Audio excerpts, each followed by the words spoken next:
What's going on, everybody? My name is Rye, and this is the latest product to come out of the Force Performance camp. This is their 7875 with a little something different.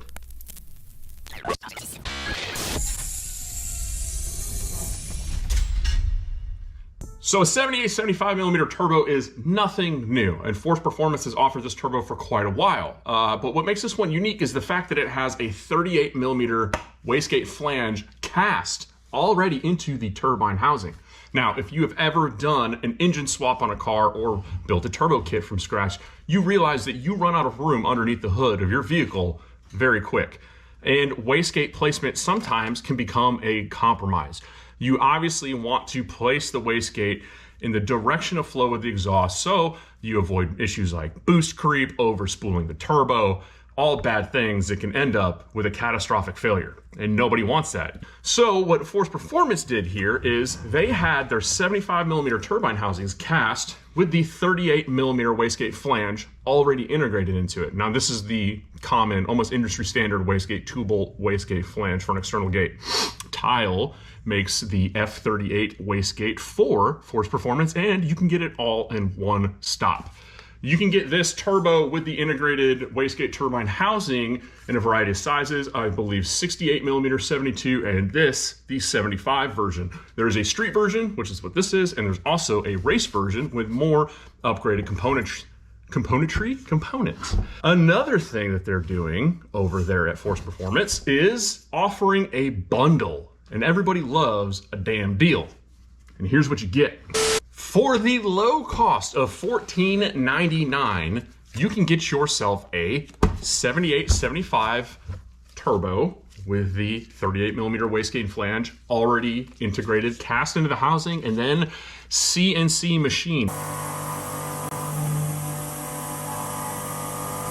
This is not just a straight 90 degree. I talked about prioritization of flow, right? You can see inside of there, it's been cut to allow a nice smooth transition for all the escaping exhaust gas to jump right out of there. There will be no boost creep issues with this, I can almost assure you, but somehow people still find a way to break stuff. In addition, for your $14.99, you will get this. This is a LS log manifold. It's intended for passenger side placement. You can see it bolts directly to the head, and these four primaries feed into the motor, and then the driver's bank will come up here underneath the backside. It has a T4 flange, and if you have like an OEM application and you're not running a full standalone, you can put the O2 sensor in here. I would obviously recommend putting the O2 sensor after the turbo to get a more accurate reading, but a cast iron log manifold. You see what we're doing here, right? For $14.99, we're saving you so much time with the fabrication of the hot side of your turbo. And of course, no wastegate mounted turbo application would be complete without a wastegate. This is the F38 gate. This is made by Tile with a 38mm wastegate manufactured right here in the good old United States of America. This is an industry standard wastegate style. It comes with the gaskets, the fittings. You choose your spring rate on this. In this one, we have a little 5-pound spring because this is going to be relegated to street duty, so we don't need a whole bunch of boost. And if we do, we'll use the boost controller to, well, control it. And then, of course, you get your swag bag, in addition to all the little consumable parts, all your seals that you need for the turbo, the drain, the feed, the flange, and then of course the downpipe flange is right there, oil feed fittings, some stickers, business card, and some god dang candy. Come on, guys. $14.99, and they give you mints for your yuck mouth? What's not to love here? All right, enough talk. Let's put some parts on. All right, so it's been a couple days. The batteries on the camera died at the time, and it's also rained a little bit, so it looks a little bit crustier than when we pulled it out of the package at first. But here is our semi-completed installation. As you can see, log manifold fits mint. The exception, a little bit of trimming required under here. So if you're building a square body or a G body or anything like that Chevy S10, just know you might have a little bit of interference with the motor mount area. It's kind of common. So what we did to remedy that was a little bit of grinding and cutting, and then stack some washers in between the motor mount pad and the motor itself. I believe that log manifold was more designed around like the more modern trucks, such as this Yukon. So if you're putting it on one of these, or one of these, or one of those, yeah, that's right. I may not live in Texas, but I am a big fan of trucks too.